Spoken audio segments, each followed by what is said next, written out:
Welcome to today's segment on social media refresh. Don't let yourself get stale. My name is Nayeli Sosa and I'll be your moderator today. Bonjour et bienvenue à la séance Rafraîchissement des réseaux sociaux. Ne restez pas avec un goût amer. I'm a social media advisor at the Communication Security Establishment, Canada's foreign signals intelligence agency. When talking about what I do, I often tell people I write tweets for a living. And though this may be true, there's a lot more that goes into curating a social media presence than just drafting decent content. This is something today's panelists are very familiar with, and I'm sure they will have great insight to provide. To begin, I would like to acknowledge that the land on which I'm joining you from is the traditional unceded territory of the Algonquin and Anishinaabe people. The Algonquin peoples have lived on this land since time immemorial, and we are grateful to have the opportunity to be present in this territory. Au fur et à mesure que nous progressons dans la session d'aujourd'hui, veuillez partager vos questions en utilisant le bouton questions et réponses, or Q&A, dans la langue de votre choix. Vous pouvez voter pour les questions que vous aimez en cliquant sur le bouton thumbs up.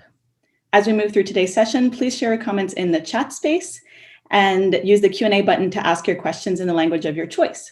You can vote for questions you like by clicking on the thumbs up button.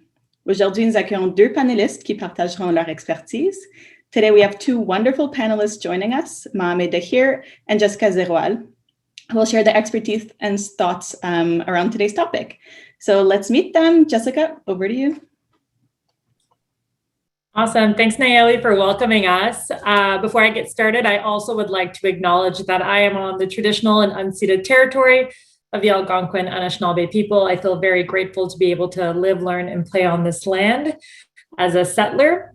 I'd like to first off introduce myself with my title, which I know we're all used to. So I work at the Treasury Board Secretariat in the Office of the Chief Human Resource Officer as a research and human-centered design advisor. So my job is to conduct qualitative research directly with people. I like to always let people know that I'm an empath. So by default, service leadership is definitely at the heart of everything that I do. Research is just the tool to get there. So really excited to be sharing a little bit about my own tools and preferences around social media use as a public servant, and looking forward to today's chat. Mame, I'm passing it over to you.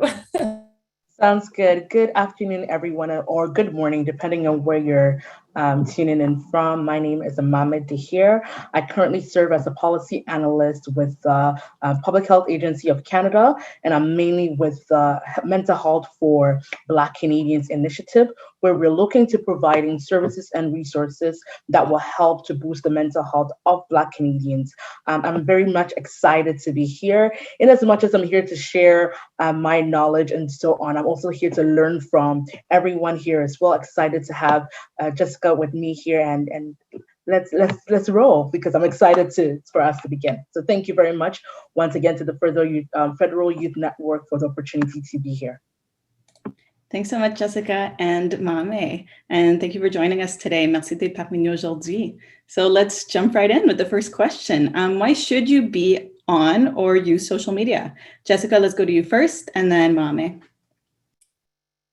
Ooh, this is a really good question. So I'm going to try to sell it to you as I have sold it to myself. Alors, c'est vraiment important de savoir que les réseaux de médias sociaux, c'est vraiment un outil. Alors, pour moi, surtout dans le type d'environnement et le type de rôle que j'ai, c'est vraiment important que je connecte avec des gens. Puis le mode traditionnel en ce moment, c'est vraiment les courriels pour essayer de voir qui d'autre essaie de faire le même travail dans la fonction publique. Mais Twitter peut devenir vraiment un bon outil pour maximiser tes connexions.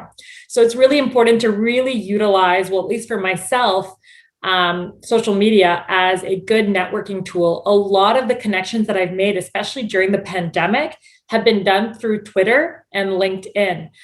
So if you're a public servant that's job is really to connect with a broader audience, or maybe even other public servants who are doing similar work, you can really start busting silos and really building meaningful collaborations by leveraging these tools.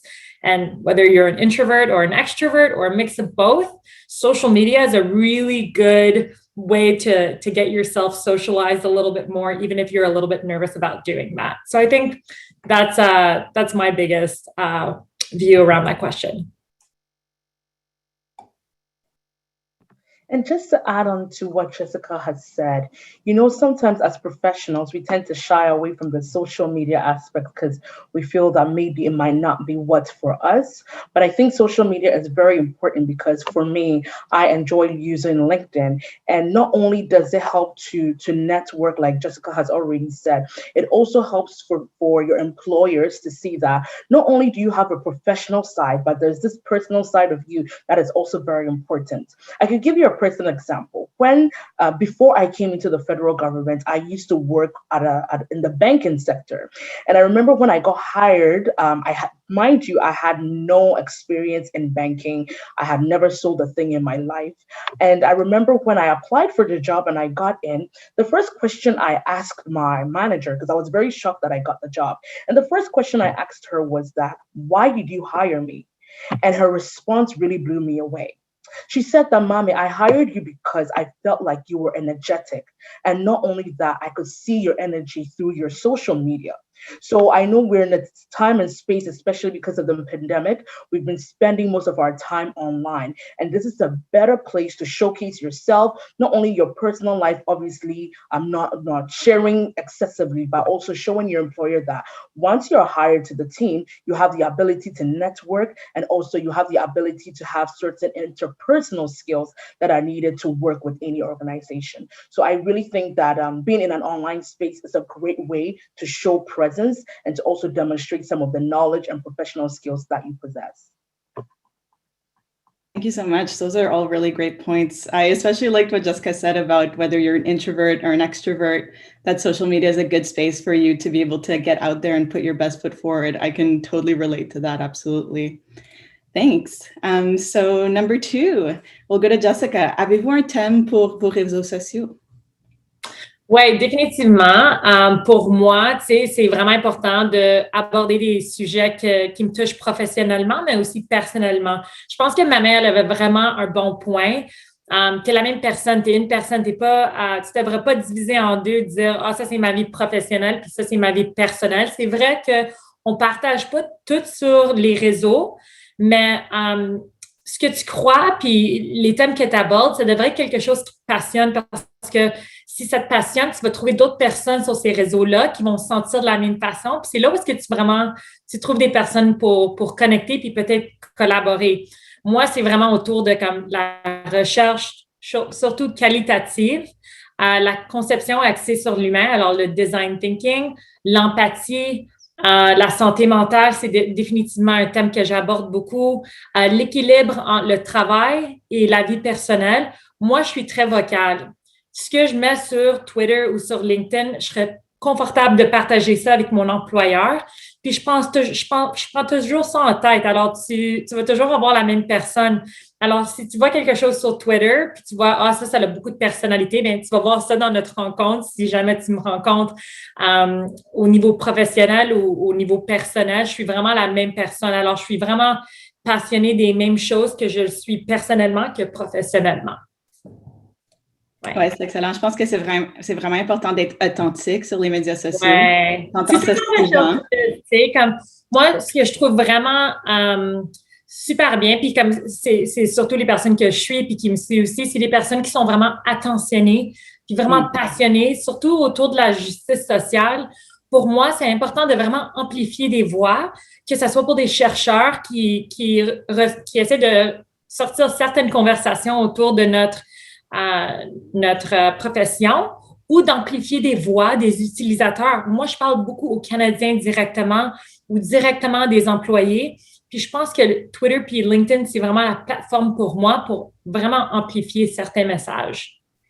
Ça, c'est vraiment excellent. Merci beaucoup. Mama, I don't know if you wanted to add anything, if you have a theme to your social media.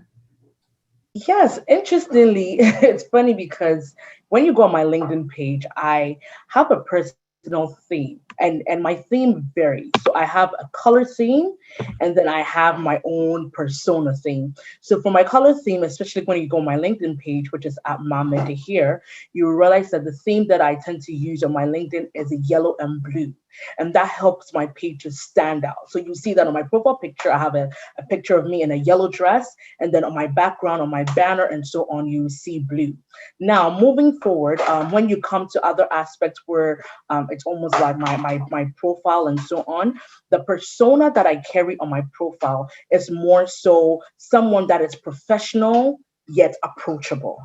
Because sometimes on social media, you realize that it's very hard to tend to reach out to people that seem to have certain qualifications. So I wanted to show both an amalgamation of my formal and informal side to let people know that, yes, although like I'm this professional person, I work with the government, but I also have certain interpersonal skills like I love speaking with people, I love to engage, I'm very welcoming, I'm very warm. So that's the theme that I go around when it comes to my social media pages or my social media profiles.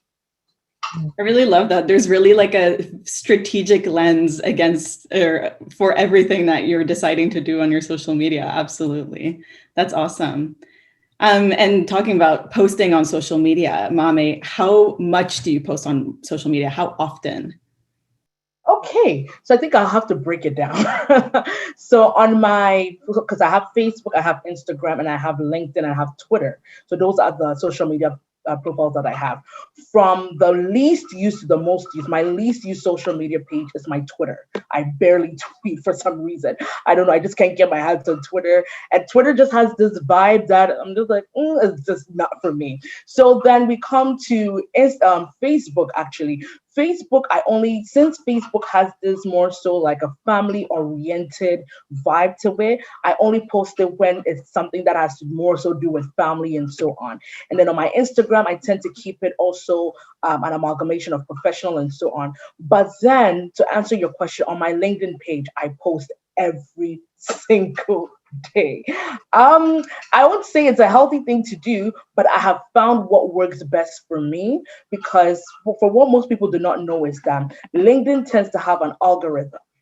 So that means that the more you use it, the more your profile becomes visible to recruiters, to people who are searching for you and so on. The less you engage and use your LinkedIn, the more like your profile becomes less visible. So just to ensure that my profile is more visible, is gaining visibility, it pushes me to always post as frequently as possible. I tend to also post like about twice a day, ideally. Sometimes I do 3, but normally I go twice a day on LinkedIn. Maybe as we go on, I'll share with you some of the key secret about LinkedIn, which is the days that you have to post on LinkedIn. There are some days when you post on LinkedIn, you will get no one to view your profile. And there are other days that you post on LinkedIn and your post will skyrocket. There's actually also times that you have to post. So I'll give you a perfect example. I'm literally going to release all the secrets here. So Mondays, Wednesdays, and Fridays are the perfect days to post on LinkedIn. Monday, because it's a new start to the week, people are trying to find certain motivation to start. Wednesday is a midweek, so people are just trying to check in to see how everyone's week is going. And then Friday, because it's the weekend, everyone is just trying to take a break and relax. So those 3 days are the best days to post on LinkedIn. Now, the times. LinkedIn has this thing where when you post in the morning, let's say around 6 a.m., that's the best. 6 a.m., 12 p.m., 3 p.m., and 6 p.m. are prime times on LinkedIn. I know for Instagram, prime time is around between 3 p.m. and 6 p.m. But a prime time on LinkedIn is 6 a.m., 12 p.m., 3 p.m., and 6 p.m. And these are the times that for me, I have strategically told myself that if anything, if I want something that I know that I want a recruiter to see, I want a specific person to look at, these are the days and the times where I post. Tuesdays and Thursdays, not too much. So I hope I'm not talking too much. I'm sorry, guys. No, you're giving us the 411. You're giving us the 411. Like even here, I'm like, should I be taking notes? This is a LinkedIn masterclass for free, These are like my guys. secrets that I had to study. LinkedIn masterclass. And also, I was going to say something. So one of the other things that help with your page is that, so what I specifically do is, so on Tuesday and Thursday, where there's less traction on LinkedIn, what I do is that I post polls. If you want your LinkedIn to get a lot of visibility, polls is your master. Like, you can literally create a poll on LinkedIn, and by creating a poll, you can literally ask the question, what is your favorite day of the week? And what LinkedIn does is it helps it to gain visibility across, not only in Canada, but outside Canada. And you can try this. You realize that today is Tuesday. You can go on LinkedIn and post a poll, and you realize that in literally less than 30 minutes, over 1,000 people will have viewed the poll. I don't know what it is about polls, but I try to reserve it for Tuesdays, Thursdays, and maybe the weekend. So I literally just spilled all the LinkedIn secrets to you guys. So just a quick overview. Monday, Wednesdays, Fridays are your best days to post on LinkedIn. 6 a.m., 12 p.m., 3 p.m., 6 p.m., best times. And then Tuesdays and Thursdays, you can use it for polls or any content that you feel that is not so relevant to your professional development. So sorry for talking too much, but then I just wanted to share that. Not at all. This is super great insight. I'm about to just hop off and start applying it right now. Thank you so much. I just kind of know if you wanted to talk about your posting schedule. Honestly, mine is not as robust. Social media is they're really great tools. I often have a hard time wanting to keep them all and then wanting to completely remove myself from it because believe it or not, even though I facilitate as part of my job, I'm very much like forward facing. I'm very much an introvert and I'm very personal about my life, but I find it incredibly important to have a voice on platforms that are visual for a professional context. So my Instagram and my Facebook don't really have a lot of my colleagues. I don't post a lot of stuff there. And that's because even like my Instagram, I like to post some things that are a little bit professional, especially when I traveled across Canada and I met with youth. It was a really meaningful experience. And I wanted to share with others the type of job that I was having. But LinkedIn and Twitter are the platforms of my choice.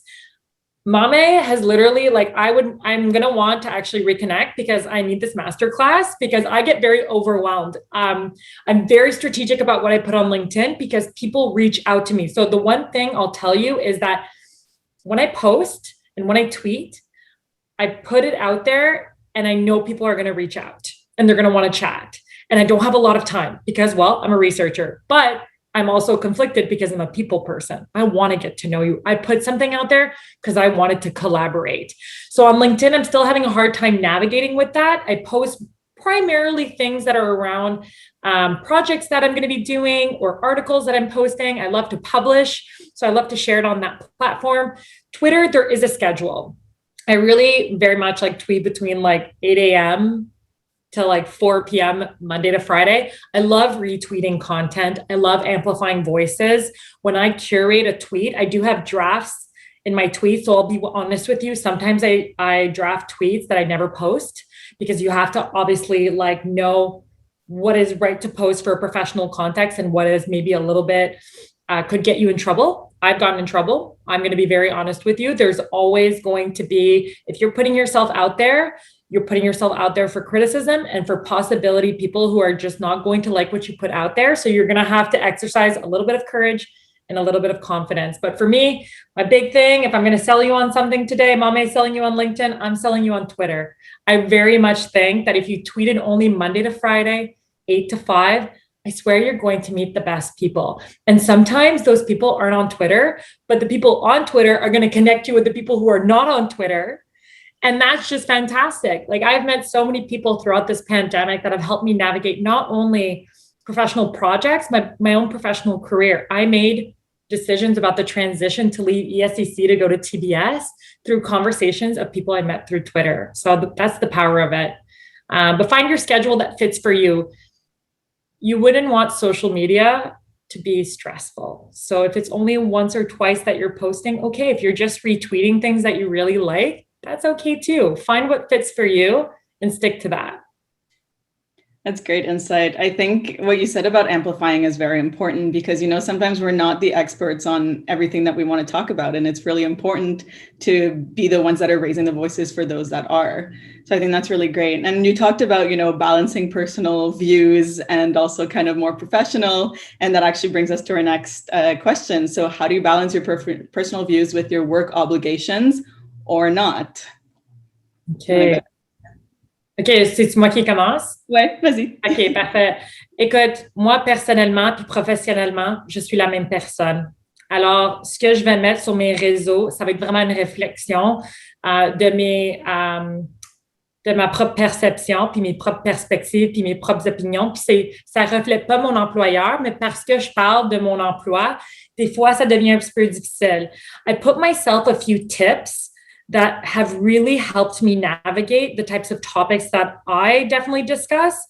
And they come from some of my friends as well. Because sometimes I do get a little bit bold. And if the tweet gets under the wrong eyes, you only have 140 characters, the wrong person can make a big deal about it. And sometimes it's not your fault, so just take that with a grain of salt.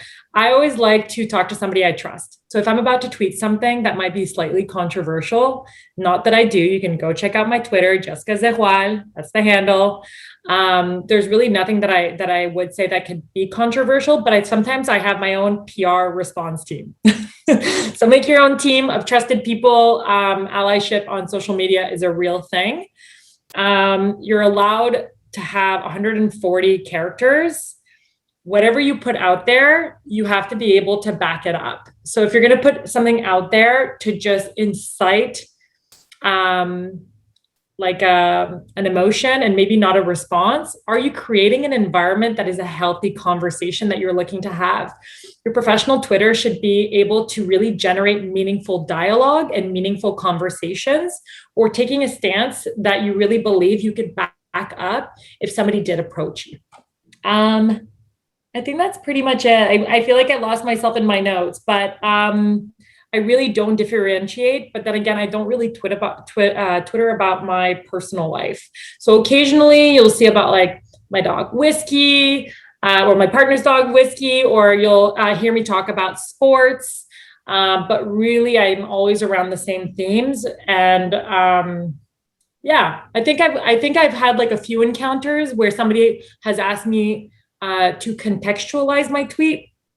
And once I did, it was not dramatic. So if somebody doesn't feel right about it and comes up to you, just explain what you meant by it. Because sometimes people, you only have 140 characters. That is sometimes interpreted very differently because we're all different people with different lived experience.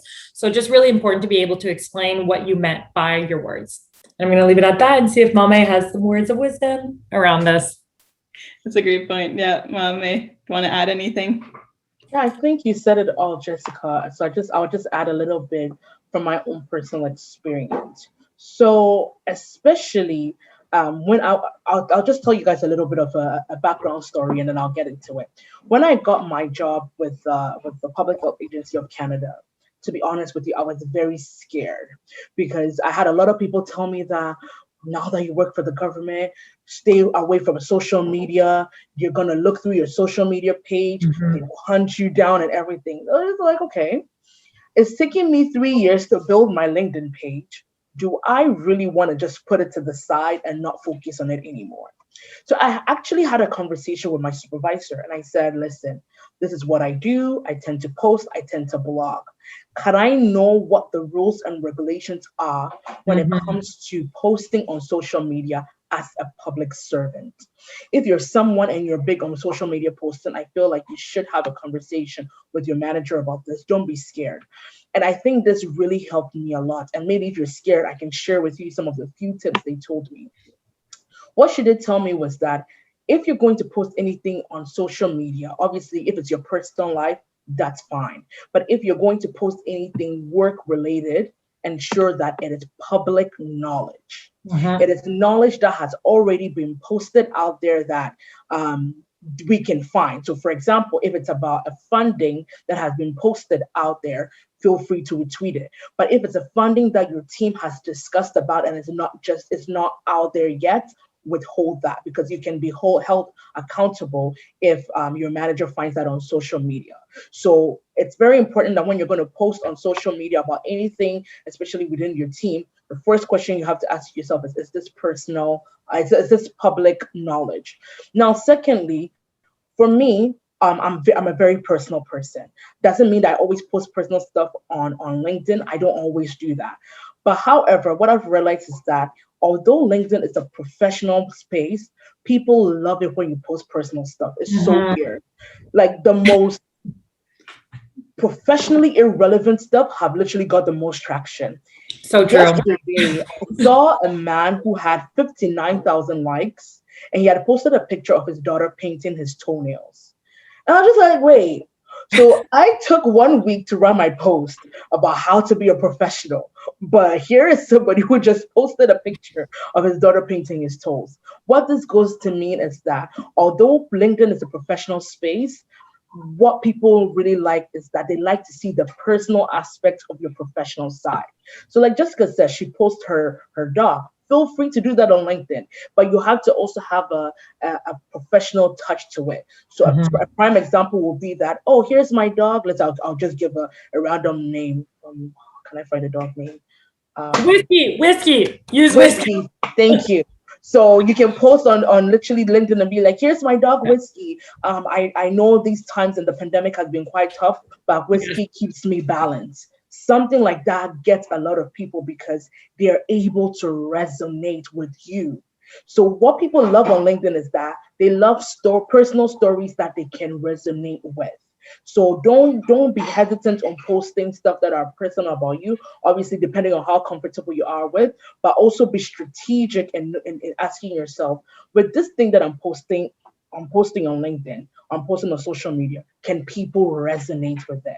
And it really, really helps. I'll leave lastly with talking about a post I saw, and it was posted by a very big social media content creator, and he actually has a frame close to his desk, and he posted, make content that people want. I know it might sound a little bit, because he's a content creator, so that's a little bit different. So let's see if there's anyone here that is into content creation and might want to create content. It's important that, yes, you post things that you like, but you also have to keep your audience in mind. And as I said, will your audience resonate with what you're posting? So I just wanted to add that as well. Yeah, that's super important, I think, about posting for your audience, because at the end of the day, those are the people that are engaging with your content. And I think also what you said about checking with your employer, in this case, like your department, a lot of departments have guidance about how their employees should be using social media in like a professional or personal matter. So I think it's important, if people are really concerned about, reconciling those two aspects of their life, I think it's important to reach out to the right people that have that information and that guidance for them. And talking about target audiences and how to reach them, that's actually our next question. So how do you know you're reaching your target audience? Mama, do you want to go first? Yes, I could. So one of the things that I would say I try to use as a determining factor as to whether I'm reaching my target audience is I look at the metrics. So I look at the analysis of my views. So for example, when you go on LinkedIn, and a lot of people do not know this, let's say you make a post on LinkedIn, right under your post, LinkedIn will show you how many people have viewed your post. Now, when you click the views on the post, LinkedIn breaks it down for you. LinkedIn will tell you the area or the location of people that are viewing your post. So for example, today I did a quick look and I realized that people in Toronto, people in Ottawa, and people in Washington are viewing my post. Secondly, LinkedIn also tells you the companies and the organizations that are viewing your post. So today I saw that people in University of Toronto, where I went to school, are viewing my post. I saw that people in the Public Health Agency of Canada are viewing my post, and so on. So with this, you ask yourself, is this the target audience that you want to have? Is this the people that you want viewing your post? If not, then it means that your profile needs an overhaul. What you can do is, some of the things you can do is you can change your location on LinkedIn to a specific location that you want to have. So what LinkedIn does is that if, for example, your location is in the Greater Toronto area, it just triggers the algorithm where now people within the Greater Toronto area will see your post.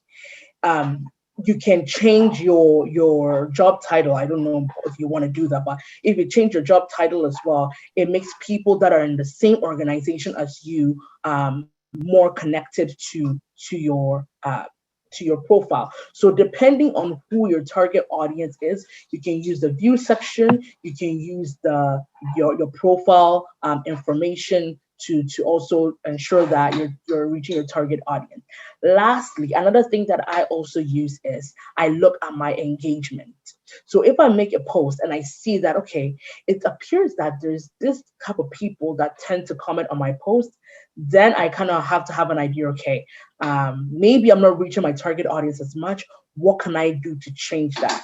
What I have done, for example, is I realized that most of my target audiences were outside Canada. And I loved that, but I didn't love it so much because I was like, I want to connect with people in Canada. So I intentionally actually made a post one day and just said, are there any Canadians on LinkedIn? I would love to connect with you. And I had a flood of Canadians just wanted to connect with me. So that really helped a lot. So I think those are some of the strategic ways that I have used to ensure that I'm reaching my targeted audience. And then lastly, what you can do is you can tag people in your post. So for example, today, let's say after this session, I can make a post on LinkedIn and say, it was such a great session working at, then I'll tag Federal Youth Network on LinkedIn. And it was exciting to have Nayeli, then I'll tag her as the moderator. And it was exciting to have my fellow colleague, Jessica, on there. When you do that, if Jessica likes the post, Nayeli likes the post, and the Federal Youth Network's LinkedIn likes the post, now my post would, for some reason, showcase on Jessica's timeline, showcase on Nayeli's timeline, and now people within her network will see my post. So now it will now begin to spread within like people in the government space and so on. So those are other ways I have used to ensure that I'm ideally reaching my target audience. You guys just got like the 411 on algorithms and how to maximize your post on social media and on LinkedIn. Like, Mame, you really covered everything. I'm going to add a few things to the questions, but before that, I'd like to do this. It's a facilitator in me. So I'm going to answer 3 questions that you guys have in the Q&A. I'm going to try to do this as soon as I can. So is it worth to pay for LinkedIn or free versions good enough? Personally, I have the free version. It's good enough for me. Mame, what about you? Do you like pay for it? I have the paid version. Okay. So I used to have the free version as well, and I switched to paid version. To be honest with you, to be quite honest, I've seen some improvement with it because obviously if you pay for it, LinkedIn will let more people view your page. For some weird reason, when you pay for it and it has the gold LinkedIn thing on it, it makes your page appear professional. Also, you're able to send about over 5 in-mails to people you're not really connected with. So for example, if Jessica and I were not connected on LinkedIn, I could send Jessica a free inbox, as opposed to if I had a free account, I would not be able to send Jessica an inbox. So I think overall, has it benefited me? Yes, it has. However, if you do not have the money to be paying about $34 a month for it, don't waste money on it. You can just use the free one and it has similar benefits as well.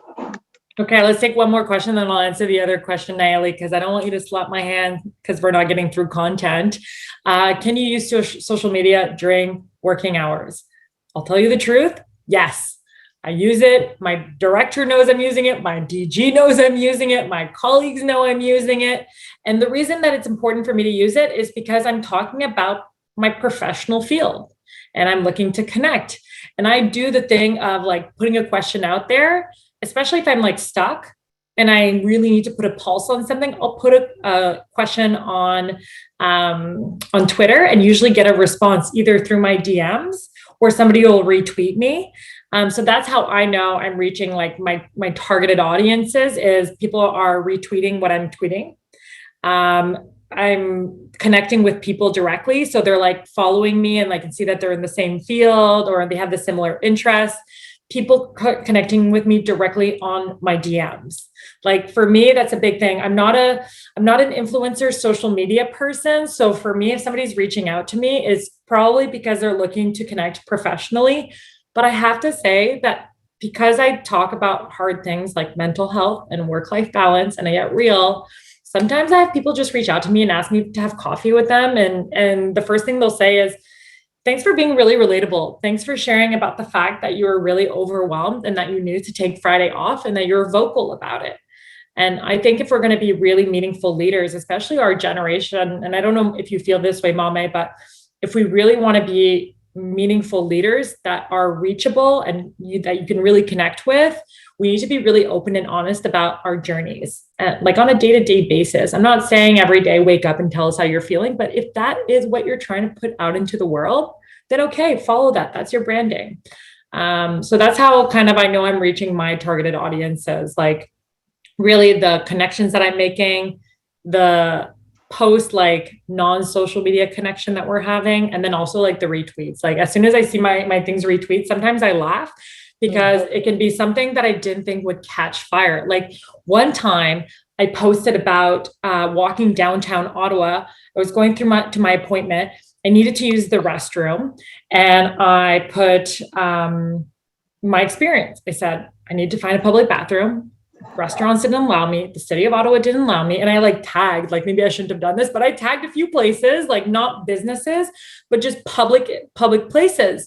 And it got like 500 likes and like 300 retweets, and like different people from different organizations started to follow. And I was like, oh, I care about what you guys are working on. So it was just like really nice to continue to follow people who are doing work in the social justice movement or really felt seen. I think sometimes we use social media, and I know that this is like the gratifying endorphins that kick in when you put something out there and it really is reaching people, and that feels good for you too, because you're like, oh, okay, I really did connect with somebody and we weren't next to each other. So, but what about you, Mame? Like, do you tweet or LinkedIn during your working hours? So for me, yeah. So I think it was Josh that posted something in the comment section, which I love. So he posted some tools like Hootsuite, Buffer, later, and so on. That's what I use. I use Canva as well. So I know I mentioned, remember I mentioned that 6 a.m. is the peak time and so on. I'm not going to wake up at 6 a.m. to post something on LinkedIn. I'm sleeping. Like I need to cut some sleep. So normally what I do is that I actually use Canva. Canva Pro has something called Content Planner. It gives you a month schedule and you're able to create posts, and it will and select the date and time, and it will literally post it for you. So I could literally post that, okay, Canva, post this for me at 12 a.m. And whilst I'm sleeping, it will do that for me. So normally I don't have to worry about having to do that during working hours because I already have a schedule set out for these tools to automatically post it for me. So that has been what has really worked to even help me to be consistent with my content creation. And if it's okay, Nayeli, can I answer 2 questions in the Q&A? I think we're just going to wrap up just the last closing question, and then we'll jump right into the Q&A. All right. So if I can get from both of you just 2 tips. How do you keep your social media fresh? Comment gardez-vous vos réseaux sociaux à jour? 2 tips, quick tips. Jessica, you want to go? Attends une minute, je suis en train de... OK. So, mon premier que j'ai mis, ce que j'ai écrit, parce que tu as dit 2, puis j'en avais comme 6 avant que je vois le 2. Alors, moi, je trouve que c'est vraiment important de comme changer ta photo, changer des parties de ta biographie. Et surtout aussi comme tu as des liens, comme si tu peux mettre comme Black Lives Matter ou comme d'autres organisations que tu supportes dans ta biographie. Je trouve que c'est vraiment important de comme le rafraîchir assez souvent. So, moi, je le fais comme à chaque 2-3 mois, je rafraîchis tout. Puis comme les gens me suivent immédiatement après ça, c'est drôle. Après que je fais ça, habituellement, il y a comme 1 heure après, je reçois comme 3 ou 4 personnes qui me suivent. Puis aussi, je fais beaucoup de retweeting. Pour moi, c'est vraiment de comme partager qu'est-ce que les autres font, puis d'amplifier leur voix. Je trouve que c'est vraiment ça qui m'aide, qui me permet à naviguer ces réseaux-là, puis de les utiliser et maximiser l'utilité comme pour moi, tu sais, pour tout le monde. Comme je pense, s'il faut que tu te poses une question, c'est pourquoi est-ce que je vais utiliser ces plateformes? Parce que ton pourquoi va vraiment t'aider à continuer d'utiliser les plateformes. Si tu le fais pour comme une semaine puis tu n'as pas vraiment un bon pourquoi, écoute, ça va tomber à l'eau. Mais si tu peux vraiment justifier la raison pourquoi tu utilises Twitter ou LinkedIn ou Facebook ou Instagram ou TikTok, tu vas continuer à vraiment rafraîchir tes pages puis ton contenu. Ça, c'est vraiment tout pour moi. Ouais, le pourquoi est essentiel, absolument essentiel, que ce soit pour comme des réseaux ou professionnels, personnels ou comme des réseaux de ministères. Absolument, tu as toujours besoin d'un pourquoi. So, Mame, what are your 2 tips to keep it fresh on social media? Okay, so I will go. The first thing I just want to see if there's anything I said that you forgot. These are the 2 things I want to remind you. The first thing is invest in your social media. If this is what you want to do, be ready to invest. How do you invest? Invest time, invest money. Yes, I know I said money, but these are the things that will help you to keep your social media fresh. I know you probably will ask, how do I invest money or time to my social media? Number one, I know someone asked about whether they could pay for their LinkedIn to get more of a premium version. That's a way to invest. Number 2, invest in getting professional pictures taken. There's nothing that refreshes your social media, especially your LinkedIn page, than a nice profile picture or a nice picture that you're posted. It just refreshes you. It provides just a refreshing to your whole social media page. So it's very, very important. And I would say that the other one that I would suggest is that it will be a 2-in-1. Keep updated with what's going on around the world. So, for example, something just happened. And what happens too is that there's an algorithm with LinkedIn where, and I believe all social media pages has it too. If you post a conversation that is going on around the world at this current time, it boosts up your page because everybody is talking about it, and it gets you more views, more traction, and so on. So being updated on what's currently going on around the world and sharing that content really helps to keep your social media fresh. It lets employer know that you're very well versed, you're knowledgeable, you're current, and also connect with new people. So don't always connect with people in your industry. There's nothing more better than connecting with somebody in marketing, connecting with somebody in an NGO. Just diversify your connections, and it really, really helps to keep your social media fresh. Great points. Thanks so much. So we'll move on to our Q&A section. We have quite a few questions already, but if anyone wants to ask more questions, feel free to use that function in the bottom bar. Mame, you mentioned there's a few that maybe you wanted to answer, so I didn't know if you wanted to go ahead. Yeah, sounds good. Thank you. So I think the first thing I saw was, how do you find content to post consistently? So I always tell people this, and I think that's the most difficult thing for most people, which is like, I want to post content, but I don't know what content to post. You could literally, the first thing I'm going to tell you is, let your imagination run wild. Be creative, be as creative as possible. You could literally, and I say this all the time, you could literally create content out of anything. Let me pick something here on my desk and just show you a piece of gum. This is just gum. You could literally look at this gum and post a picture of this and create content. You could just say, and I did not plan this, I promise. You could literally just say that, oh, what a day. I decided to, take a piece of gum and just shove it in my mouth just to help me breathe and help. Just something like that. It's literally content. Content doesn't have to be something so nice with a beautiful picture and so on. You could create content out of anything. So one thing I advise people is that create content out of things that are happening around you. Even if you're walking down the street, you could create content from that. Even if you have a pair of glasses, you could literally create content from anything.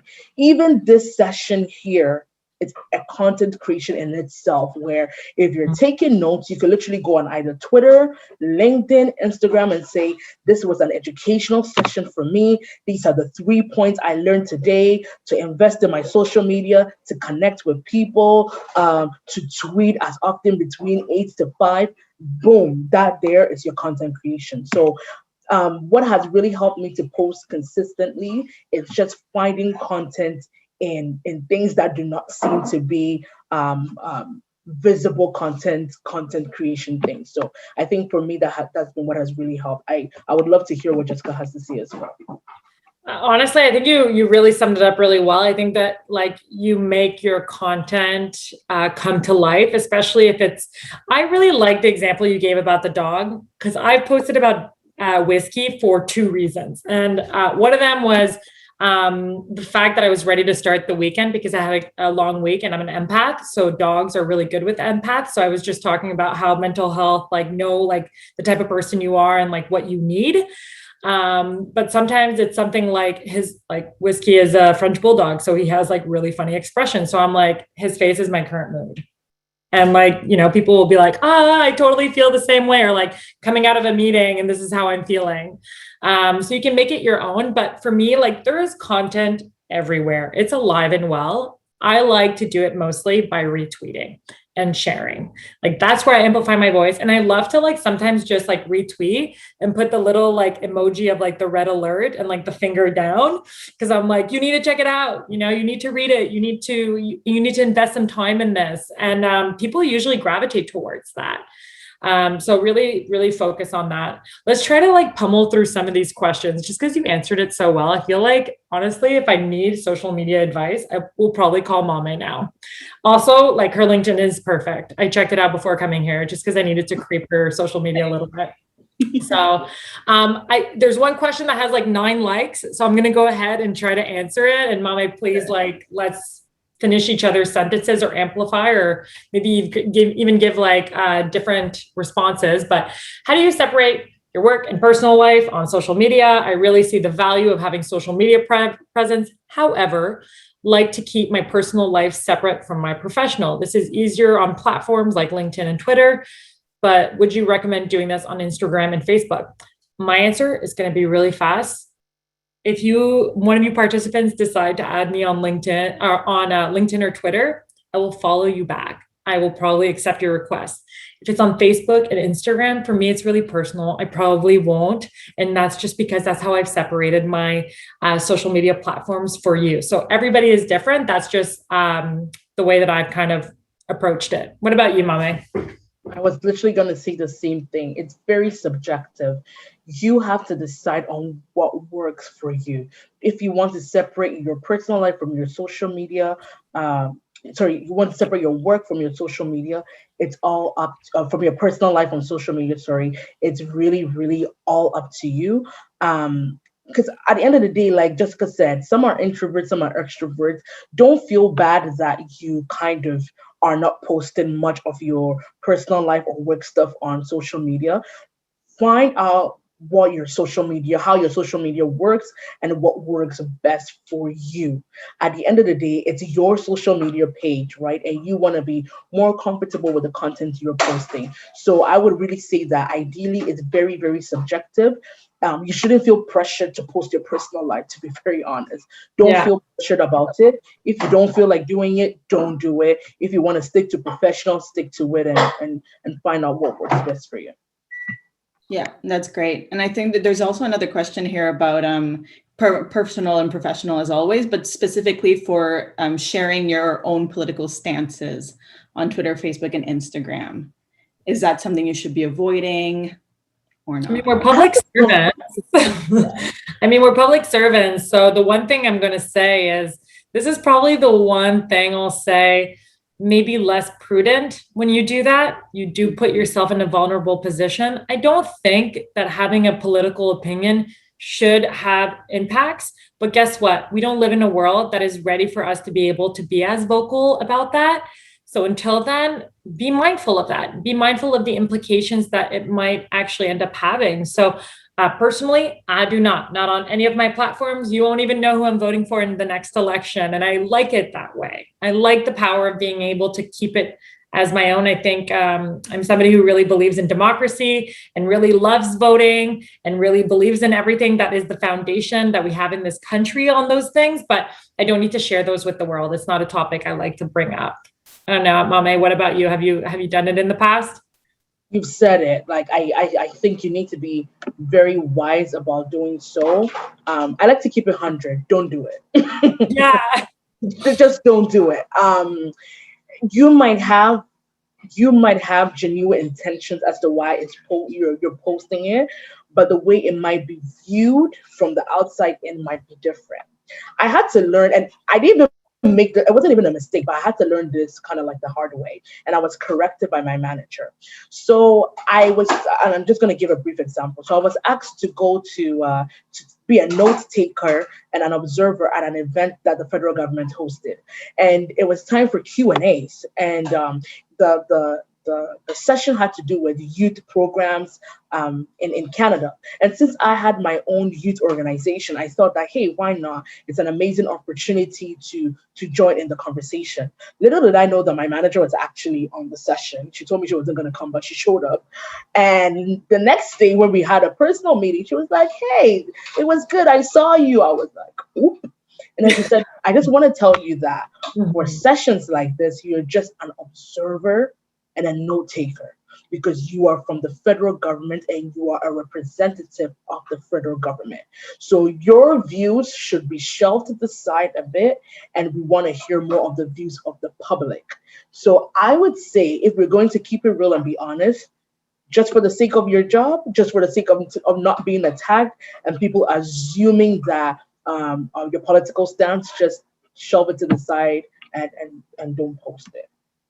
Personally, stay neutral as much as you can. I think that's important. You can be passionate about topics. Like, don't get me wrong. Like, I'll be the first person to say that, like, I've tweeted things and put like hashtag Black Lives Matters. And for me, that's really important, or land back, or talk about things that are a little bit more political, but I don't take a political stance. Like, it really is all about nuancing. And again, make sure you have a PR group that you can go and ask those questions, and people that are neutral, that are going to be able to tell you the honest truth. Like, hey, not a good idea. If you're coming to see me, it's because there's something inside of you that isn't feeling good about posting it because of the position you hold. So yeah, good question. That's a great point. Get it vetted by some people you trust and that you can trust to be honest with you. We have another one here. So pre-COVID, I was always unsure of posting pictures from social events in the office. I know it may seem harmless, but I'm always afraid that someone might take it the wrong way. An example, I can't believe the taxpayers' money is being spent on people who are partying. What are your thoughts on this? Hard one for me. I don't post about like the social aspect of my job, like when I'm having like a team lunch and stuff. I don't. But what I do tweet about are my workshops and the engagements, and where you'll find me as a researcher, because I do think it's really important for people to know that. But I know that there's always a risk if you do post something like that. So just know, if you are going to do it, it's a personal choice. Social media is often that. You're your own boss. You're your own CEO. Just know that, like, you will get backlash sometimes. And if that's the content you choose to post, you will probably get some from people who are not public servants. But I have to say, like, in general, when I would post something about my workshops, people would get really excited, especially organizations that were in attendance. Like, I would try to tag them and say, like, Boys and Girls Club, YMCA, even the smaller organizations that joined. And that's really cool too. So yeah, pick and choose. Mame, what about you? Do you post social parties now? I don't. You see, and I know one of them, then two other questions were also, posed, which was before you post something on social media. And the next thing was the personal and professional. I think I'm going to amalgamate all three. You see, at the end of the day, before you post something, some of the three questions, and I think I already reiterated on it, you have to ask yourself, will this negatively impact my current work? Will it stand the chance that I might lose my job? If you have a slight doubt, don't post it. even if there's the inf of it that, okay, if my manager sees, and you should ask yourself, if my manager sees this, could I get in trouble for that? If even if it's a 5% chance of that, do not risk it. I would say, as I said, try, when it comes to work stuff, just try to shelve it. You can post professional stuff that do not have to be related to the work you do. You can post stuff about job search, career building, networking that do not directly relate to the job you do. So those are other areas where you do not really directly write about things related to your work. There's so many other things that you could say that do not relate to the work you do that could save you from certain, departmental policies that you might be breaching. So I would suggest that you just keep that in mind. So I think I kind of answered and we already answered the second one, which are what tips that you ensure. So yeah, I think the one thing I'll say too is that like the instant gratification you think you'll get from posting or tweeting something that is controversial is going to be very minimal to the backlash you're going to get. Again, there is a nuance. You can post so much, like for example, mental health. I am very vocal about taking my breaks and taking my lunch, because I know my productivity increases because of it. But it's not a reflection of my employer. It's just a general opinion around work-life balance, because I think it's really important to me. And I know others who are following me feel the same way. But in no way should you ever target your direct employer. They know that, they sense that, and nobody wins. You don't win, they don't win. It just creates an awkward environment. So really try to steer clear from that. Love how you smushed 3 questions together, Mame. It's like a powerhouse move. We're very efficient here. All right, we have one that's a little bit different, but kind of on the same lines. Do you suggest we post awards, recognitions we receive on social media? Do it. Yeah. Do it. You earned it. You earned it, yeah. Yeah. Do it. Be proud of it. Show it. Do it. Not only does it help you, it helps other recruiters that are looking at your page. That is a great way for a recruiter to see that, oh, this girl won this award. I'm just keeping it in mind there. Maybe I would see if she applies for a job here. I will keep that noted. So people see things and it sticks in people's mind. Please do it. Don't hesitate it. Like Jessica said, you earned it. Show it off. Do it. Please. I also like amplify people in my network who win awards. Like if I see some leader that I just absolutely adore, I'll share that page and I'll be like, yes, this is what matters. This is awesome. It's awesome to see somebody winning an award or getting recognition in a system that maybe doesn't favor specific people or specific groups, like especially if it's unconventional. I like that. That's the type of stuff you're going to see on my page. That's awesome. Hey, you earned it. Flaunt it. Show it off. Why not? You worked for it.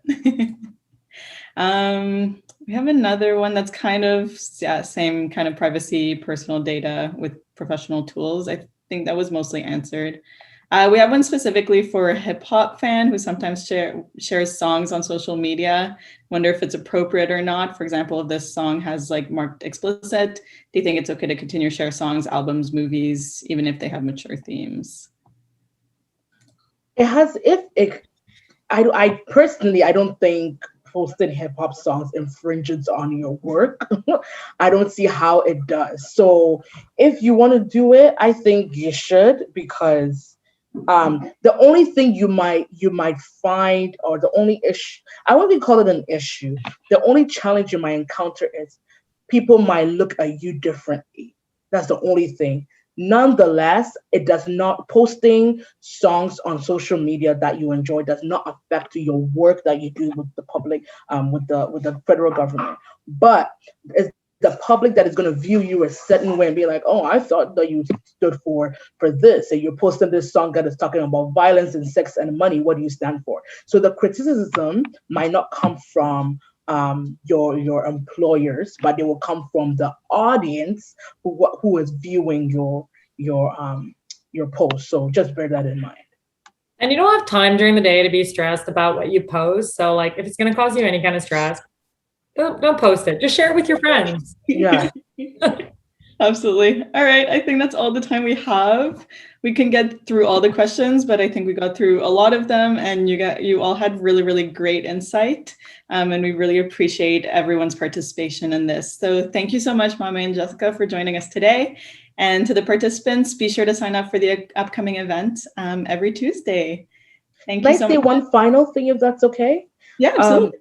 First of all, thank you, Nayeli, Jessica, Josh. You have all been amazing. This has been a very, very pertinent and enjoyable session. Anyone who has any additional questions, feel free to inbox me on LinkedIn. I'll be more than happy to respond. Once again, my LinkedIn name is Mama Dahir. Feel free to connect with me and you can ask your questions there. I know we just focus on Facebook, Instagram, LinkedIn, and Twitter, but I just wanted to make mention of another app, Clubhouse. I'm there like all the time. Which is literally new, and it's a very good space to verbally connect with people. So if you're not on Clubhouse, feel free to jump on there and connect with people. There's been amazing connections, people I have met on Clubhouse that I never think I'll meet in my life. So I know we didn't get the chance to talk about Clubhouse, but Clubhouse is a very, very good space as well. So I just wanted to add that. Awesome. Thanks so much. Merci tout le monde.